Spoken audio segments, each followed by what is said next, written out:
A very good morning to all of you students. Today we are going to learn religious, social reform movements and cultural awakening.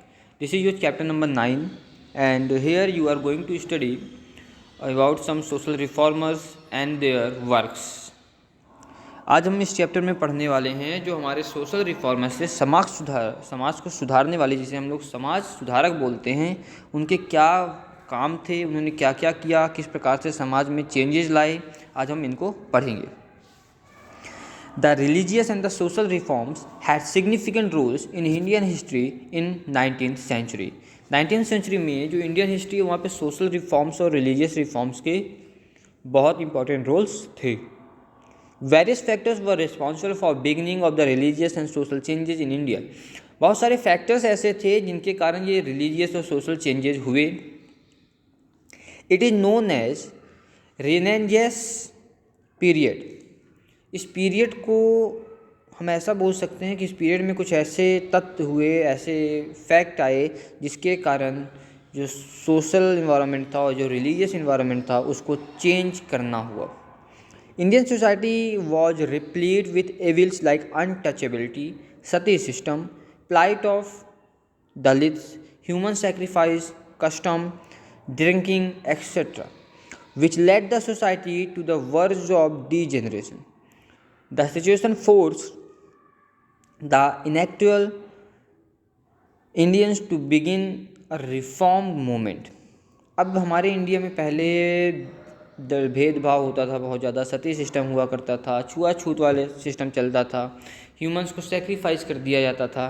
तो ये जो system था इसमें बहुत सारे changes हुए जिसे हम लोग रिफॉर्म मूवमेंट बोलते हैं। सबसे पहले हम लोग पढ़ने जा रहे हैं राजा राम मोहन रॉय और ब्रह्म समाज के बारे में। Raja Ram Mohan Roy was the pioneer of reform movements. Raja Ram Mohan Roy ने रिफॉर्म मूवमेंट्स स्टार्ट किए थे। बहुत सारे मूवमेंट्स इनके कारण क्या हुए थे, बहुत सारे रिफॉर्म हुए थे, बहुत सारी चीज़ें बंद हुई थी, जैसे सती सिस्टम बंद हुआ था।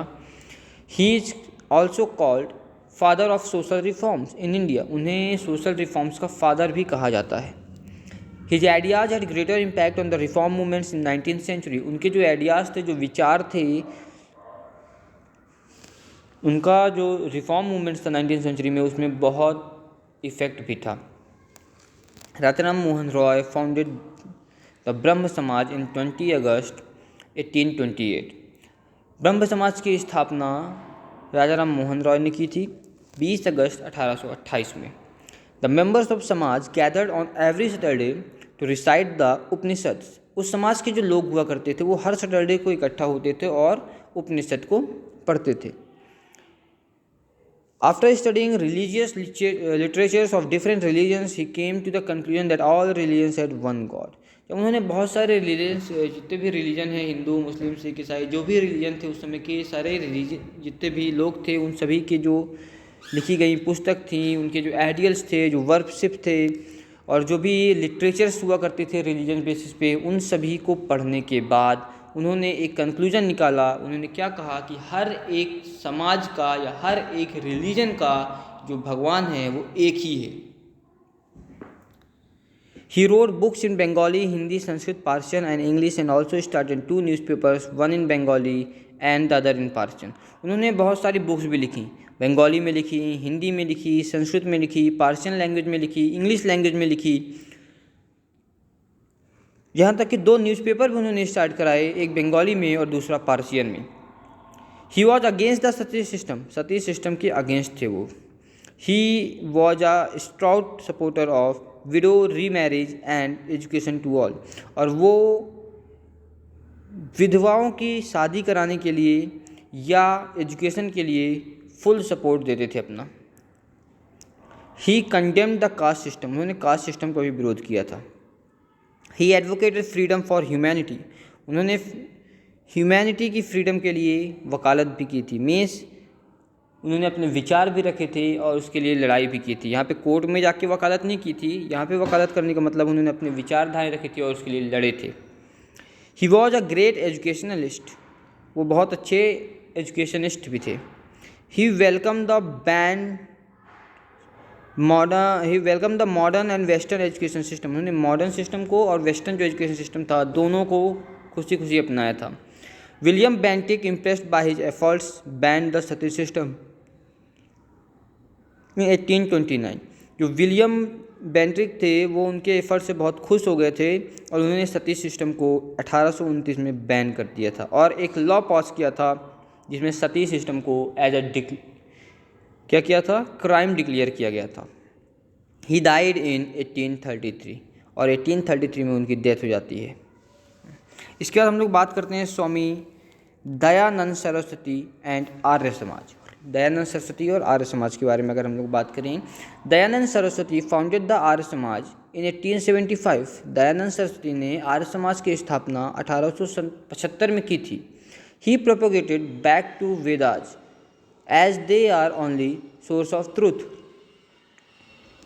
उन्होंने क्या कहा, तो उन्होंने वेदास से फिर से जोड़ने की कोशिश की थी सभी को, क्योंकि उनका मानना था कि यही ये केवल सच्चाई है।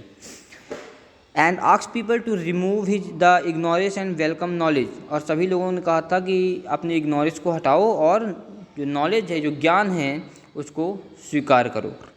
His major book is Satyarth प्रकाश।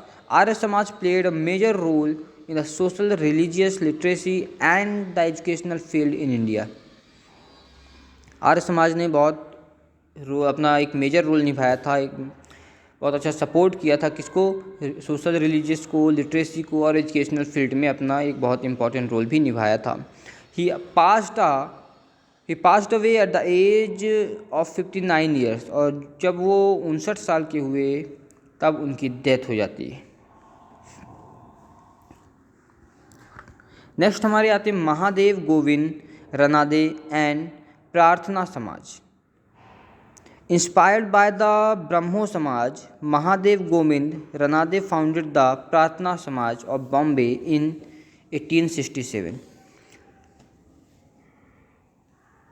ब्रह्म समाज से इंस्पायर होकर महादेव गोविंद ने प्रार्थना समाज बॉम्बे में स्थापित किया था 1867 में, मीन्स 1867 में।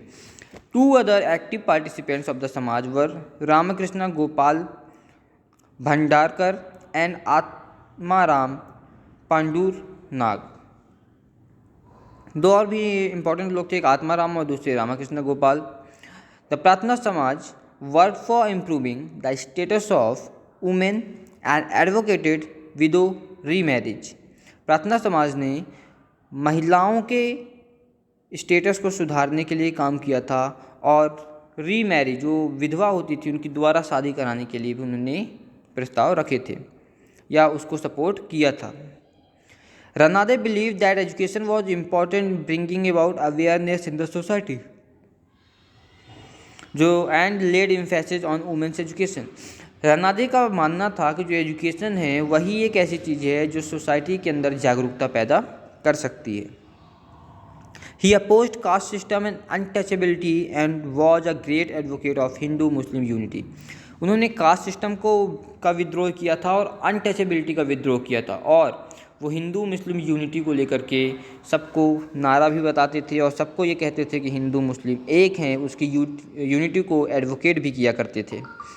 ही started schools for girls of lower classes. जो लोअर क्लासेस की गर्ल्स थी उनके लिए उन्होंने स्कूल स्टार्ट की थी। He founded the Deccan education society in 1884 and opened a school which was later known as the famous Fergusson college of Pune. उसके बाद उन्होंने एक डेक्कन एजुकेशन सोसाइटी को स्थापना की 1884 पे और एक स्कूल खोला जो आज की डेट में उस स्कूल का नाम है Ferguson college of Pune. In 1905 Gopal Krishna Gokhale also supported the प्रार्थना समाज।